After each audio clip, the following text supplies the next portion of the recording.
কি বাবা, তুমি এখানে? ওই যে ওই ছেলেটা আমার ওয়াইফের সাথে কি কথা বলছে। এই যে তুমি। হ্যাঁ হ্যাঁ, তোমাকেই বলছি। তুমি কে ভাই?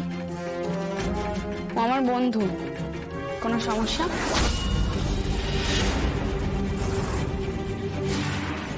না মানে বন্ধু যখন সবার সামনে কথা বললেই তো হয়, এভাবে আড়ালে নিয়ে গিয়ে কথা বলার কি আছে? গায়ে হলুদ হয়ে গেছে আর অন্যদিকে নিয়ে যাচ্ছে ও তোমাকে, কেমন দেখায় না বিয়ের দিন? সন্তুদা বোধহয় আমাকে আলাদা করে কিছু বলতে চায়, সেই কারণেই এদিকে নিয়ে এসেছে। আপনাদের কোথাও ভুল হচ্ছে ম্যাডাম। ও সন্তু আমাদের পাড়ার ছেলে, আমাদের খুব কাছের। থামুন থামুন, তো আপনারা বলছেন আমার ছেলে তো ভুল কিছু বলেনি। এখানে এত আত্মীয় স্বজন বন্ধু বান্ধব, কি ভাবছে তারা বলুন তো? আমি শুনলাম এই ছেলেটির সঙ্গে নাকি অপর্ণার বিয়ে ঠিক হয়েছিল। সত্যি কি তাই? তাহলে তো ওর আজকে এখানে আসাই উচিত হয়নি। দেখুন দিদি, সন্তু খুব ভালো ছেলে। ও আমার মেয়ের বন্ধু রুম্পার দাদা হয়। না না, শুনুন, একটু দয়া করে শুনুন। আপনি একদম ঠিক বলেছেন, আমার সাথে অপুর বিয়ে ঠিক হয়েছিল, কিন্তু সে তো অনেকদিন আগে। এখন আমি আর রুম্পা দুজন অপুর খুব ভালো বন্ধু। আগে বিয়ে ঠিক হয়েছিল, এখন বন্ধু। আজব ব্যাপার। আপনারা কিছু বলেননি ওকে? আমাদের তো মনে হয়নি যে কিছু বলা উচিত। সরি, মায়ের আসলে ব্যাপারটা দেখে খারাপ লেগেছে, তাই আমি বলেছি। আসলে মায়েরা তো অন্য জেনারেশন, তাই ভালো নাই লাগতে পারে। হয়তো বন্ধুই, কিন্তু বিয়ের দিন সবার সামনে এইভাবে, মানে আমাদের বাড়িতে ঠিক এইসব চলে না। ও আমার বন্ধু আর বন্ধুই থাকবে। আমি কিচ্ছু বলবো, এইভাবে চুপ করে থাকবে? দেখুন ম্যাডাম, আমি আবারও বলছি আপনাদের কোথাও একটা ভুল হচ্ছে। না না সতু কাকু, ভুলটা আমার গো।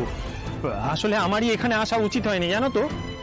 আপনারা না দয়া করে অপুকে কোনো বাজে কিছু বলবেন না, ওর কিচ্ছু দোষ নেই। হ্যাঁ, আমি আসছি। দাঁড়াও সন্তুদা,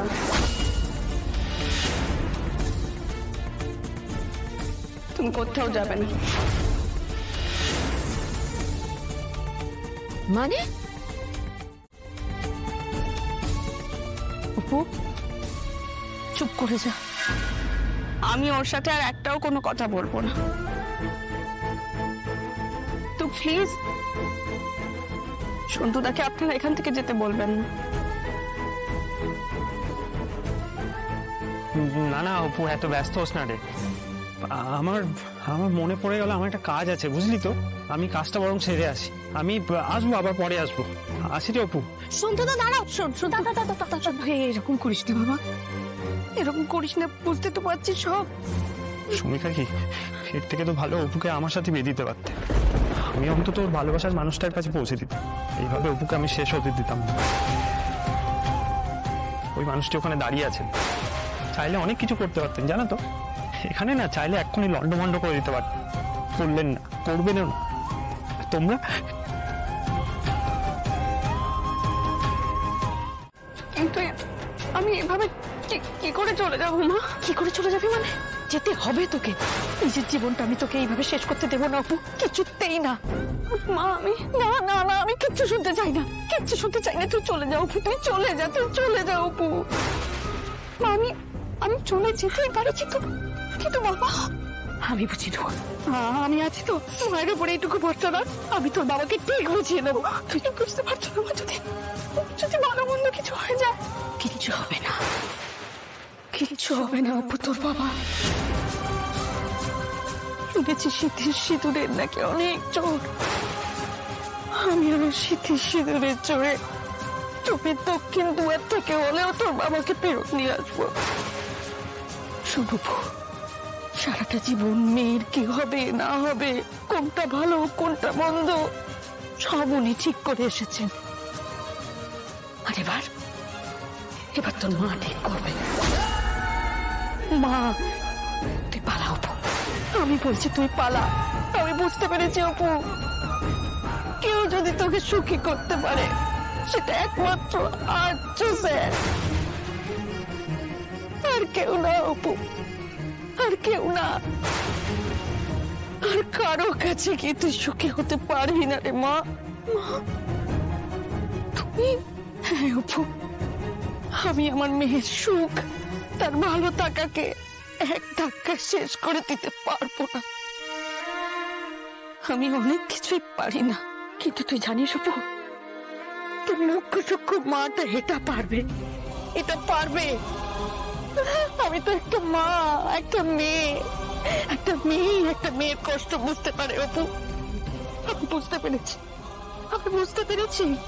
সারা জীবন ভালোবাসা ছাড়া আর কিচ্ছু নিয়ে বাঁচা যায় না।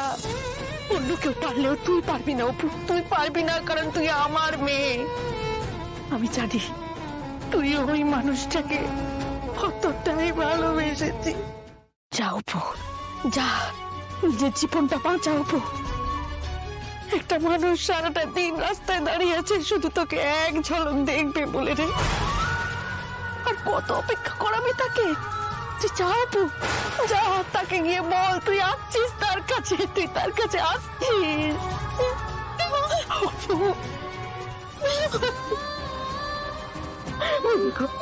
দেখো পাগলি মেয়ে, তোর আর কিসের কষ্ট? তোর মা আছে তো। তুই চলে যা অপু, তুই চলে যা। এখন এদিকে কেউ নেই, এই ভাগে পালিয়ে যা। আমি বাকি সবটা দেখে নেব। তুই যা, তুই যা মা, তুই যা, তুই যা।